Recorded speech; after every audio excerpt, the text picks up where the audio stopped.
Good evening everyone, welcome back to my channel. कैसे हैं आप सब लोग? सो होपफुली आप लोग बहुत ही अच्छे होंगे एंड आप में से काफ़ी सारे कैंडिडेट्स तो बहुत ही खुश हैं जिनकी एग्ज़ाम्स की प्रिपरेशन अभी तक नहीं हुई थी फॉर DSSB। उनके लिए तो एक तरह से एक गुड न्यूज़ है कि उन्होंने अभी अभी एग्जामिनेशन की बिगनिंग करी थी प्रिपरेशन की, और उनका एग्ज़ाम उनको ये पता लग गया कि अब हमारे एग्ज़ाम एटलीस्ट TGT वाले एग्ज़ाम, आपके NTT के एग्ज़ाम, PGT के एग्ज़ाम, मतलब जितने भी नॉन टीचिंग के एग्ज़ाम्स हैं वो इस साल नहीं होने वाले हैं।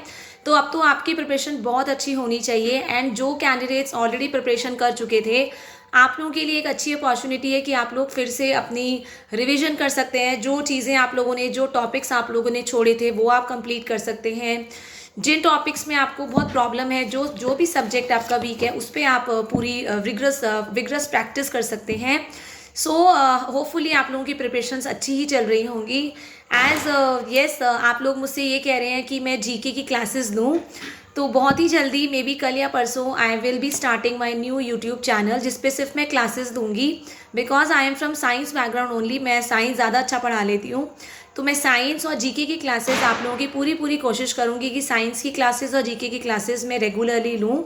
And sorry to one of my subscriber, वो मुझसे रेगुलर रिक्वेस्ट कर रहे हैं कि मैं जीके की क्लासेस कर लूँ, बट एक्चुअली में वो टाइम टेकिंग होती है थोड़ी, इसलिए मैंने बीच में छोड़ दिया। और साथ में काफ़ी सारे जीके की वीडियोस पे इतने व्यूज़ नहीं आ रहे थे और ऊपर से इतने सारे कमेंट्स आ रहे थे कि मैं टीचिंग जॉब वैकेंसीज अलग अलग जगह की डालूँ, इसीलिए मैंने उस पर ज़्यादा फोकस किया।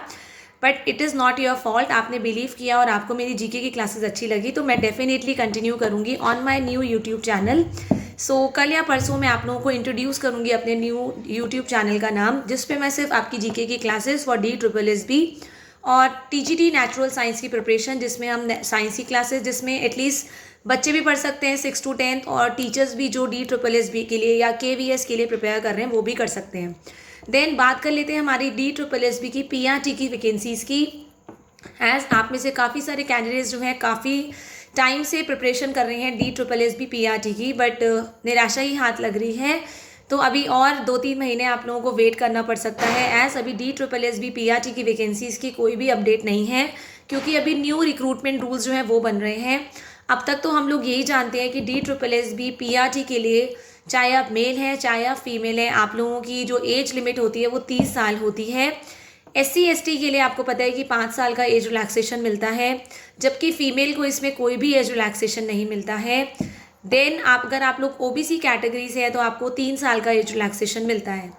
देन बात करें अगर हम लोग CTET के मार्क्स की, आपको CTET पार्ट पेपर 1 आपका, लेवल 1 आपका क्वालिफाई होना चाहिए अगर आप जनरल कैटेगरी से हैं। अगर आप दिल्ली OBC हैं, ये जनरली कन्फ्यूजन रहती है, अगर आप दिल्ली के OBC हैं तब तो आप 83 मार्क्स पे क्वालिफाई माने जाएंगे। बट अगर आप अदर स्टेट OBC हैं तो आप लोग जनरल कैटेगरी के अंदर आएंगे, तो आपको 90 मार्क्स ही स्कोर करने पड़ेंगे। अदरवाइज अगर आपका स्कोर 90 से कम है, चाहे 89 है चाहे 88 है, you are not eligible to apply for DSSB PRT post. तो ये आपकी ये चीज़ें काफ़ी आपको क्लियर होनी चाहिए।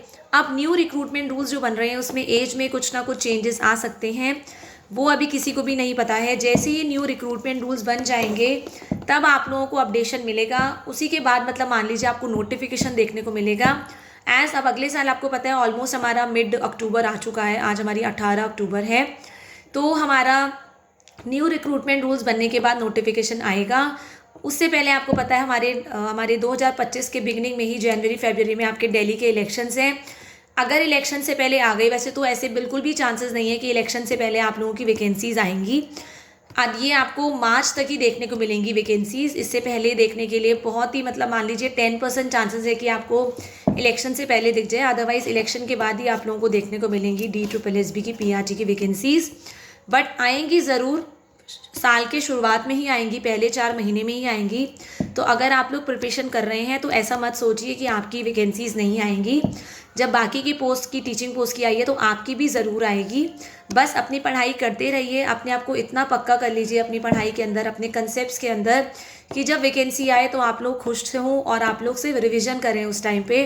आपको ये स्ट्रेस ना हो कि अब हमें प्रिपरेशन स्टार्ट करनी है वैकेंसी आने के बाद। आपका एग्ज़ाम आपको जुलाई अगस्त तक ही देखने को मिलेगा, तभी भी नोटिफिकेशन आने के बाद 3 से 4 महीने का टाइम लग ही जाता है, क्योंकि फॉर्म फिलिंग होती है, फिर उसके बाद 2 महीने, मतलब 3 महीने का टाइम तभी भी आपको मिलेगा। पर ऐसा ना सोचिए, और जो भी आप प्रिपरेशन करेंगे आपको केवीएस की भी प्रिपरेशन साथ में देखनी है, क्योंकि आपको पता है केवीएस की भी पीआरटी, टीजीटी, पीजीटीज की वैकेंसीज आएंगी। आप ये मान के चलिए कि DSSS और केवीएस की आपकी आगे पीछे वैकेंसीज ही देखने को मिलेंगी। पहले केवीएस आएगा, फिर DSSS की वैकेंसीज आएंगी। तो इसीलिए अपनी प्रिपरेशन इस हिसाब से करिए कि केवीएस और DSSS दोनों की मुझे प्रिपरेशन करनी है। कहीं ना कहीं मेरे को जॉब लेनी है, चाहे केवीएस में लेनी है, चाहे मुझे DSSS में लेनी है, पर अगले साल 2025 में मुझे कहीं ना कहीं गवर्नमेंट जॉब में ही सेटल होना है। अगर अपना ये टारगेट बना के चलेंगे तो डेफिनेटली जो चीज़ें होती हैं आसान हो जाएंगी।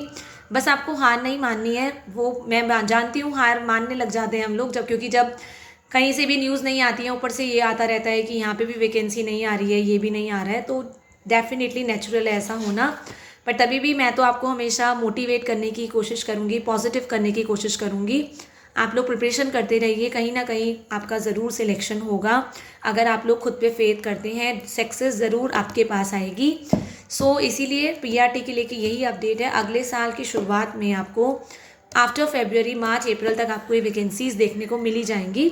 तब तक आप लोग पढ़ाई करते रहिए। एटलीस्ट जो फॉर्म्स आप लोग भर चुके हैं, चाहे टीजीटी है, एनटीटी है, पीजीटी है, जो भी टीचिंग एग्जाम आप लोग भर चुके हैं, उनके लिए आप अपनी प्रिपरेशन करिए, क्योंकि उनके एग्ज़ाम आपके पहले हो ही जाएंगे। Till the time, thank you everyone, have a nice day.